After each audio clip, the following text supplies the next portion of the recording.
Hello, I'm Dr. Selma Bartholomew. Welcome to the Dr. Selma B Show. I'm excited to have the opportunity to engage with you. I'm an educator, an entrepreneur, and a mom, and I'm excited to take this time to connect with you and share some of my experience and expertise. My goal is to inspire you and to have courageous talk on turning the corners of life.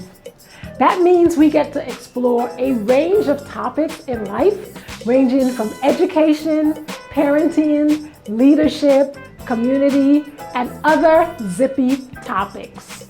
The topic for today is facing your fear. If you are to fulfill your purpose and allow a tyrant in your heart to turn your life around, then we have to be courageous and address fear. Research continues to reveal the power of the subconscious and tells us that more than 90% of what we do is controlled and informed by the subconscious. What percentage of our subconscious is fear? We don't even know that data yet. To craft the warrior within, Dr. B has to go after that fear within you. And today we're going to put an arrow and put fear to death. So my talk today is about helping you face your fear. I'm going to put on my entrepreneur gloves first. Whenever I do a workshop or talk about entrepreneurship, I always open up my talks first by asking my audience to introduce themselves and tell me what questions they may have about being an entrepreneur. That helps me to first frame my talk and to ensure that what I'm going to talk about and the direction I'm going would really help the members of my audience. Listen up. No matter what the audience and the diversity of the audience, it could be women, men, young people, and individuals from different cultures, racial and ethnic backgrounds, I always get this question. Ready? The question sounds like this. Dr. B, I have a job. I want to start a business, and I've decided I need a plan B. So can you tell me whether or not I should be ready to launch my business in 2 years or 3 years or 4 years? Take a breath with me, beloved. Welcome to the Dr. Selma B Show. I'm Dr. B, and I don't do plan B. And I don't know what a plan B looks like. You came to the wrong person. If you want to be an entrepreneur, or if you have a goal in your life, the second you decide that you're working on plan B and that you need a plan B and that you have to give attention to plan B, oh, it's over. Because it means fear is driving you away from your purpose and the direction you need to move your life to. So let's talk about fear. Before I get started, don't forget, hit the subscribe button and like our channel. Okay, let's keep going. So most people define courage as the absence of fear. I emphatically disagree with that definition, and that's okay, right? That's why it's the Dr. B Show. To be courageous, you have to be willing to face fear. You have to run into it, wrestle it, sit with it, talk about it. Courage is when you can overcome your fear. What am I saying? I want you to acknowledge and be aware that fear is a part of our life and our journey on this human stage. Why? Fear keeps me safe and it keeps you safe. When you're in danger, fear is an alarm that tells you get out, right? Or stop. Fear is that spark that lights up our intuition. Every day when you wake up and you have to muster the courage to face the greatest mystery in life, which is death. We're all dying. We just don't know the exact date, right? And we don't want an untimely death. That fear that exists in our subconscious may be acting out and playing out in our lives, whether or not we realize it. Fear plays out in your life choices. Whatever it is that you're trying to do and you're dreaming of your future, I don't want you to get stuck. So how do you gain courage? How do you gain that courage to move forward? The complexity is that the fear that keeps you safe is also the same fear that may keep you stuck emotionally, professionally, mentally, and even in your personal relationships. Most importantly, it is keeping you from having a relationship with yourself. Reminder, stay with me. What I'm doing here is not an easy discussion. I'm not rushing, and it's okay, right? As I said to you, this is the Dr. B show. So don't forget to like or subscribe because I'm going to take my time and unpack things with us. So let's keep going. To move yourself into the first step, like I said, is to acknowledge it. But what do I mean by that? I need you to name the fear or fears that is keeping you in your place. If you've not seen my episode on paying attention to your inner self, take the time to view it because you have to learn how to listen to yourself before you can ask yourself, right, for help or ask others for help. What is fear telling you? What does it sound like? What does it feel like? It's like a chameleon, and I feel like if it presents itself in many different contexts, so you're gonna have to sit with yourself and take the time to write it down. I'm gonna look at a few, okay? Let's keep going. Let's get to unpacking. Here's the first one. You're afraid that you're gonna get hurt emotionally. You've had your heart broken, or maybe never broken at all, and you can't and refuse to go through the pain of rejection and another breakup. You're afraid that you're going to fail if you give yourself a second chance. Maybe that second chance is not only in relationships, maybe it's a new career. You're thinking about going to school and earn a degree, and you've been talking yourself out of it. Here's one. You're afraid you won't profit financially. You want a new career, but you talk yourself out of it by convincing yourself that you won't make that money anyway. If I go back to school, or if I start a business, or if I follow my passion. Hence why you need a plan B. Because you have been talking yourself into believing that you won't be all right, that you won't be secure. And you don't want to be that vulnerable. You're afraid to let go of that broken and dysfunctional relationship because you're worried maybe you might be dead broke if you let that person go. Maybe you think you'll lose a certain quality of life. Maybe you think you'll be worse off. Here's one. Hold on to your seat. Here's what fear sounds like and feels like. You think that archaeology is only for white people. What did you just say, Dr. B? That's right. You've internalized the story that there are careers and places that maybe only a person of color or maybe someone from your cultural background can't pursue and don't belong. You've convinced yourself that a lofty career, that you don't have time to pursue that you don't have time to dream like that. Beloved, Dr. B can only name a few. You won't get to that dream job after you graduate, especially now with COVID-19. Go back to school. Why do you have to go after your dreams? And in this context of COVID-19, the fear is so overwhelming. Here's another one you may want to acknowledge. You're afraid to say what you want out loud because the negative people that you stay around will put you in your place. I once heard a mother say to her son, "We have a family curse. You'll always be poor." They're going to tell you, why bother? Why bother ask her out? You're only going to get your heart broken. You know you can't leave that state or move. Move where? There's no place for people like us over there. Here's one that has a lot of people all tied up, and sometimes they can't even sleep at night. Another fear. You're not smart enough to do that job. You're not smart enough for that career. You're not smart enough to be an entrepreneur. Ready for the next one? You're afraid that your choices that you made in the past were not the wisest. I'm just staying with the fears, beloved. Here's one. You're afraid of authority and someone telling you what to do.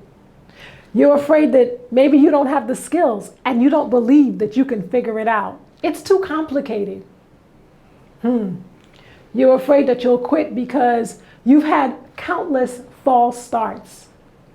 Here's one that really manifests itself in the news and in the stories. You heard about the guy next door who attempted what you wanted to try and he failed, so you're gonna fail too. You've had a hard life and the pain is overwhelming you. You're afraid you're too old and the season has passed. I could stay on these all day, beloved. Here's one more, and I've decided to unpack this one. This is one that Dr. B gets so much that I have to unpack it as I move this discussion forward. First, diversity is really important to me, and it's a core value of my company, and I take that to heart. I don't have a single profile of my clients. I worked in states across the country, people with different races, culture, and ethnic background. And in those years, yes, I accept fears. But the fear that I'm going to name is one that I find is spoken out loud by most people of color, people who look like me. Don't get mad at Dr. B, because I said that this is the Dr. B show. You ready? I'm going to name this one because it's such an ingrained belief in our minds, and it's part of the fabric that seems to define us. Hold on to your heart. I'm coming for it. This is one that I hear far too often. Ready? If God wanted me to have it, I would have already achieved it. I'll say it again. I hear this so often. If God wanted me to have it, I would have already achieved it. We know the why, but we have to shift our paradigm. We do feel comfortable at this point, yes, talking about the experience of slavery, but the language really should be about the act of being enslaved. And I know that very painful and oppression and racism that our grandparents and our ancestors experienced, they didn't want you to get your hopes up.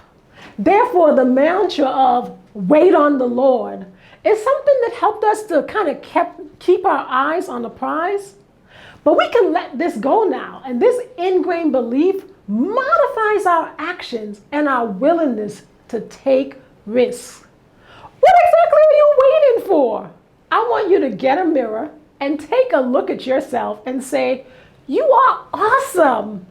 The Creator took the time to make you, placed your heart in the right place, shaped you, designed you, put you in this space at this time. You are enough. I mean, is God supposed to send you a text, a boat? I mean, what's the message do you need? Stop a minute. Stop and recognize His work as a designer. And you have to see that you are in the right space and let go of that self-doubt and let go of those historical things that have been defined in you. All that self-doubt is keeping you stuck. One reason why I am committed to this platform, to the Dr. B show, and the mission of helping others turn the corners of life is that I want to be a pathfinder for you, but more importantly, I want to help you become a pathfinder for yourself. So let me take a moment. I'm pushing here. Remember, I'm not rushing this. I'm going to keep going. Remember, this is the Dr. B show, so don't forget to like and subscribe. So let's take a moment, and I want you to do Dr. B's version of Cliff Notes. Imagine yourself standing on the edge of a cliff. It is scary, and you cannot see the bottom. There's fog, and there's uncertainty, and you feel afraid. In that very moment, I want you to make a cliff note. As you stand on the edge of that cliff, and I want you to answer one question. What have you learned so far in life and on your journey? It is what you have learned that will give you the courage to take a risk. What have you learned as you've been engaged in work, in play, in love, in worship, in solitude? Take a moment in that scary space and make a cliff note. And now on the top of the cliff note, I want you to write in big, bold letters. Ready? Respect the answer. That's right. Respect the answer. When you're able to respect the lesson learned, you have figured out that you, Dr. B, and no one knows it all. That you needed to go through what you went through to learn that lesson. And now I'm giving you permission to move forward, to learn some new lessons. And I have to tell you that sometimes in life, the lessons come back again, even when you move forward. So now stand on the edge of the cliff and look ahead. And this, my dear, is going to be the best part. I want you to learn how to dream a little. I have gotten a few requests on the show to talk about dreams. So I'm not going to unpack dreams today, but I'm going to give you the first step in learning how to dream. So let me summarize before I do the next and final step. So I asked you to acknowledge the fear and to name it. I asked you then to make a cliff note. And remember, on the top of the cliff note, when you talk about what you've learned, you're going to put respect the answer. I want you to stand on the edge of that cliff and I want you to scream out loud. Why not? You want to dream about a new future? A dream starts with why not? Here's how it works. Why not challenge the status quo? Why not go back to school to become a nurse? Why not start your own business? Why not use that vacation time to travel? Why not learn how to dance? Why not go to medical school to learn how to cure cancer? I could spend all day with the why nots, beloved. Why not be in the first in your family to earn a college degree? Why not be in the first in your family to earn a doctorate degree? If you want to dream, you have to begin with why not. Why not take the time to mentor a young person? The why nots matter. The why we know and we will continue to learn about, but to move forward, to let go of your fear, you have to now think about the why not. My dear friend, I could do why not all day. When I say to you that our mission as a company is to make schools a place of purpose and passion, the work really is about the why not. I know how to dream, and I want you to learn how to do that for yourself. How to dream for yourself in a different way. How to dream for your children and for your loved ones. So I want you to stand on the edge of that cliff, know that fear is present, and now I'm going to ask you, why not take a step out in the dark? And as you take that step out into darkness, allow me to offer you the words that my grandmother, Ada Parrott, offered to me. Everyone in our community used to call her mother. Stand on the edge of the cliff and say, trust that when you step out into darkness, you will grow wings enabling you to fly, or you will step onto solid ground. Trust. Trust, my friend, is the absence of fear. Trust allows you to step out on faith. Now remember, these courageous conversations are ongoing, and I appreciate you taking the time to connect with me. Now, I plan on doing a show on dreams, and in that episode on dreams, I've decided that I'm going to answer my challenge question, which was in the show on passion. My challenge question in the show on passion was, can you tell me who's in the third boat? So you still have time to send Dr. B your answers, and I appreciate you showing me the love once again. Thanks for hitting the like button and subscribing to the Dr. Selma B show. I want to say to you that saying thanks is not the same as giving thanks. And I give thanks for you, my friend. I'm wishing you all the best. Till next time.